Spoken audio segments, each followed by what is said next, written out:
Welcome back, everyone, to Open Line. We're talking politics tonight. We spent the first segment talking about the Supreme Court. We have as our guest Dr. John Vile, political science professor at MTSU, joining us via Zoom. And we have all kinds of things to talk about. But we have been talking about the Supreme Court. You've written a new book. I'm very interested in that, about prayer in schools. We may want to talk about that later. But let's go back to the phones here. Let's go to the phones. Let's go to Mike. Hello, Mike. Hey, good evening, Bill. Hey. And good evening to the professor. I hope you guys are doing well. I have, my first thing is on the Supreme Court. Mitch McConnell and the Republicans have consistently been disrespecting the Democrats. I mean, they're changing the rules on the dime to fit their benefit. When President Obama had almost a year on his term, Mitch McConnell said, well, it's too close to the general election. We need to give the voters a chance. But then when we were getting ready to vote Trump out of office, well, having the general election for the president, we were allowed to have Amy Barrett. And another thing, this should be a requirement that you have to have been a judge before serving the Supreme Court. That's just a side note. I just don't see how you get picked from a college and then all of a sudden never having a judgeship and be on the top court of the land. Second of all, with Putin, these sanctions, we're going to have to really tighten up the sanctions. He's playing chess, and the rest of the civilized world are playing checkers.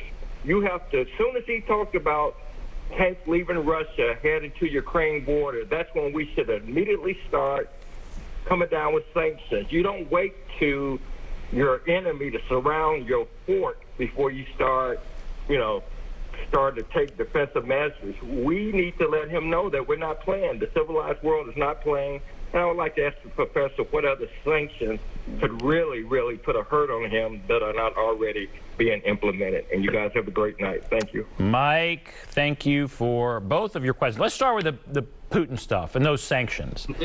Mike says Putin's playing chess, we're all playing checkers. He's disappointed that sanctions weren't done sooner and wonders what more sanctions can we do. What about the sanctions situation there with Russia? Well, of course, we've added some sanctions today, including sanctions against his family members. I'm not sure that I agree on the. I think that Putin was trying to play chess, but I think he's a pretty lousy player so far. I think it's got to be a little embarrassing for him. I mean, he hides it pretty well from his people, but it's got to be a little embarrassing that one of the world's superpowers is unable to take over a neighbor, in relatively quick time. I think I also disagree a bit on I understand both views on the sanctions, but I think the reason we waited is we did not want to be considered to be the provocateurs. This way, it's pretty obvious who started this aggression. Once that happened, we put sanctions on fairly quickly. The biggest problem we have, of course, is that a lot of Europeans are dependent on natural oil and gas that are coming out of Russia and don't really have a substitute. So that is certainly a major problem. Let me go back, if I can, also to his comment on the Supreme Court. Most justices of late, it has almost become mandatory to be on lower courts. But historically, we've had some people, John Marshall, Chief Justice John Marshall, one of the greatest in our history, and Chief Justice Earl Warren, neither of them had been judges prior to serving. Neither, to my knowledge, had Felix Frankfurter.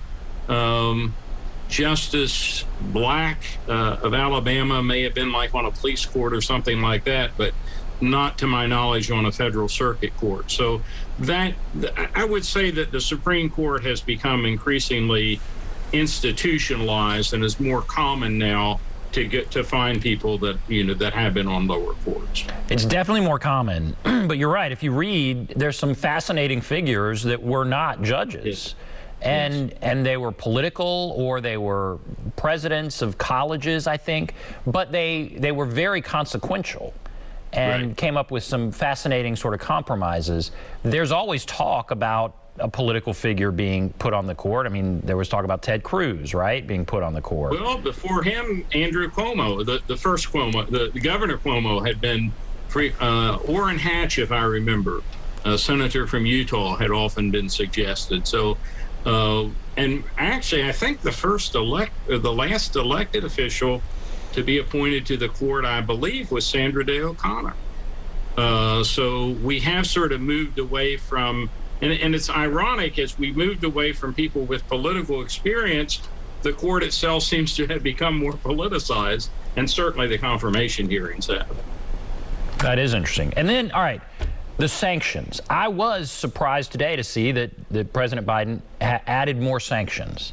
And when I heard that, I was like, I would have thought we already added every sanction. So he was able to add more. Are there still more out there that he could add after today? Are we still withholding some sanctions? Apparently, there are some banks that we have not yet stopped business with. Where we could really ratchet it up is we could increase the quantity and quality of the military aid that we're giving them. Now, we're giving them a lot of missiles to deal with tanks. We have not so far provided MiGs, and I think my own attitude has changed. You know, the problem, of course, is we do not want to trigger World War III, and nobody knows where that trigger point is. Whether it would be I don't think it would be the MiGs, but I understand people who would fear that it might. That is the concern, and there's some who say we should be in there helping more, but then, of course, when you help more, like with the no-fly zone, we shoot down a Russian plane or fighter jet, we got problems. I mean, so what do you do there? Well, again, if Ukrainians shoot down a Russian plane, it's a lot less problematic than if we do it. But, you know, getting the planes to them is a more difficult matter, apparently. Let's go back to the phones. I believe we have Ron here. Hello, Ron. Yes. Go right ahead. Okay, the question is this. We have other countries there that are relying on the oil from Russia. It's very simple. All we have to do is open up our oil and sell it directly to them. Plus, it'll drop our costs for the oil now if we open up our oil. And we could sell it to to Germany and so forth. And then we don't have to worry about that they're worried about oil from Russia. You're talking why about don't they do that? Opening up more of our oil, and that's an environmental thing. What about that? Well, I think that we have lifted some restrictions there.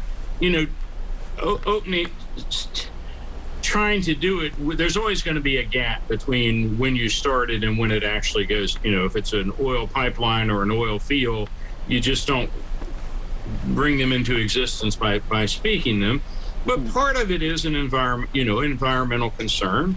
And actually, I mean, I think one of the saddest things in some ways about the Ukrainian situation is you just think of all the resources that could be going into more productive endeavors, you know, to say nothing of how much it's going to cost to have to rebuild Ukraine. And I noticed Zelensky is calling for reparations, and you know, in my heart, I sort of believe that, you know, I think that would be a good thing. But how are you going to make Russia rebuild cities that they've destroyed? Probably not going to happen. Ron is saying something that I'm sure he's heard, that, if we just opened up some oil fields, we could give ourselves all the oil we need, and we could give Europe all the oil it needs. Is that true? Do we have enough oil that if we just opened everything up, we could supply everyone with the oil that they need, and our prices would go down dramatically? Well, of course, one thing, the answer is I'm not sure.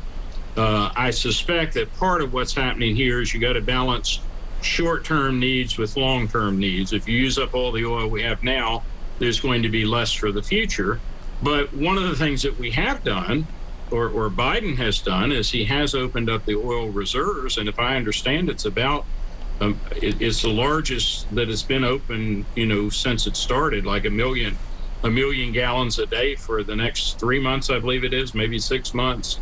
So they are doing something right now to try to relieve these pressures.